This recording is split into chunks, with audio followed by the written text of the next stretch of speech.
বিভিন্ন বিনোদন কেন্দ্র থেকে বিস্তারিত জানাতে এ পর্যায়ে সরাসরি যুক্ত হচ্ছেন আমাদের সহকর্মীরা। প্রথমেই চলে যাচ্ছি পঞ্চগড়ে, সেখানে আছেন সরকার হায়দার। হায়দার, আমাদেরকে জানাবেন বিনোদন কেন্দ্রে দর্শনার্থীদের ভিড় ঠিক কেমন দেখছেন আপনি? নাফিসা, আপনাকে ধন্যবাদ। আমি আছি এখন পঞ্চগড়ের শহরের অদূরে একটি ইকো পার্ক গড়ে উঠেছে, জেলা প্রশাসনের ইকো পার্ক। এখানে যে চিত্রটি আমরা দেখছি যে পর্যটকের সংখ্যা কিন্তু কম। গত দুদিন আগেও কিন্তু পর্যটকের সংখ্যা অনেক বেশি ছিল বলে জানাচ্ছে আমাদের যারা এখানকার এটা নিয়ন্ত্রণ করেন, তারা জানাচ্ছে। কিন্তু আজকে হঠাৎ করেই কিন্তু তাপমাত্রা অনেক বেড়ে গেছে, প্রায় 35 ডিগ্রি সেলসিয়াস তাপমাত্রা কিন্তু এখানে বিরাজ করছে। এবং এই তাপমাত্রা এবং তীব্র তাপদাহর কারণে কিন্তু এখন পর্যন্ত পর্যটক আমরা খুব একটা লক্ষ্য করছি না। তবে একেবারে তরুণরা, স্কুল শিক্ষার্থীরা তারা কিন্তু এসেছে এবং তারা ঈদের আনন্দ উপভোগ করছে এবং তারা এখনো ছুটি উপভোগ করছে। ঈদের যে আনন্দ, সেই ইমেজটা কিন্তু এখনো আমরা দেখতে পাচ্ছি। তবে তীব্র তাপদাহর যে কারণে এখন পর্যন্ত কিন্তু প্রায় সব পঞ্চগড়ের যে পর্যটন স্পটগুলো রয়েছে সেইগুলোতে কিন্তু পর্যটকের সংখ্যা কমেছে। এবং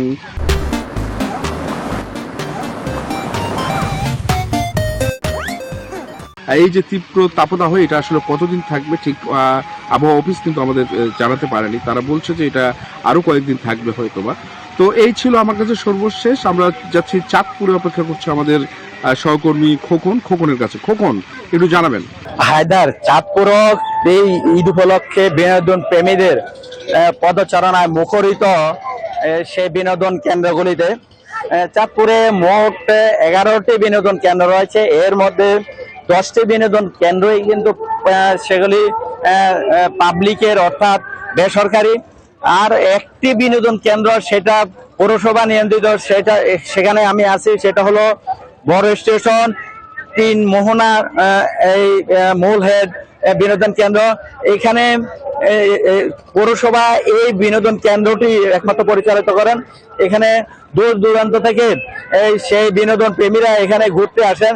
আমি আপনাকে দেখাতে চাই এই যে চাঁদপুরের ডাকাতিয়া নদী, চাঁদপুর পুরান বাজার এবং নতুন বাজারকে এই ডাকাতিয়া নদী দুইটি অংশে ভাগ করেছে। আমি করেছে এবং এই বিনোদন প্রেমীরা এখানে আসে, দিনকে দিন তারা সময় কাটান। এখন আমি যাচ্ছি বান্দরবন, সে সম্রাটের কাছে। সম্রাট সেখানকার বিনোদন প্রেমীদের ঈদের আনন্দ সম্বন্ধে জানাবেন। কখন আপনাকে ধন্যবাদ। আপনি যেমনটাই বলেছিলেন, আসলে আজকে ঈদের চতুর্থ দিন চলছে। চতুর্থ দিনে আমরা যেটা দেখতে পাচ্ছি, বান্দরবানে প্রত্যেকটা পর্যটন স্পটে পর্যটকদের লোকারণ্য, পর্যটকদের পদচারণায় মুখরিত হয়েছে বান্দরবানের সব কয়টি পর্যটন স্পট। আমি এই মুহূর্তে দাঁড়িয়ে আছি বান্দরবানের অন্যতম পর্যটন স্পট নীলাচলে। আমি যদি একটু দেখাতে চাই আমার পিছন দিকে, বান্দরবান নীলাচলে এই মুহূর্তে শত শত পর্যটকের পদচারণায় মুখরিত হয়ে উঠেছে বান্দরবানের অন্যতম এবং জনপ্রিয় পর্যটন স্পট নীলাচলে। এটা শুধু নীলাচলের দৃশ্য নয়, সকাল থেকে আবহাওয়া ভালো থাকলেও আবহাওয়া ভালো থাকার কারণে শত শত পর্যটক সমস্ত এই যে কেওক্রাডাং, তাজিংডং, বগা লেক, নীলাচল, নীলগিরি, শৈলপ্রপাত সব কয়টি পর্যটন স্পটে ছড়িয়ে ছিটিয়ে পড়ে। তারা মনের আনন্দে তারা এক প্রান্ত থেকে অপর প্রান্ত থেকে ছুটে চলছে। কেউ পরিবার পরিজন নিয়ে এখানে বেড়াতে আসছে, যে যার মতো ঘুরছে।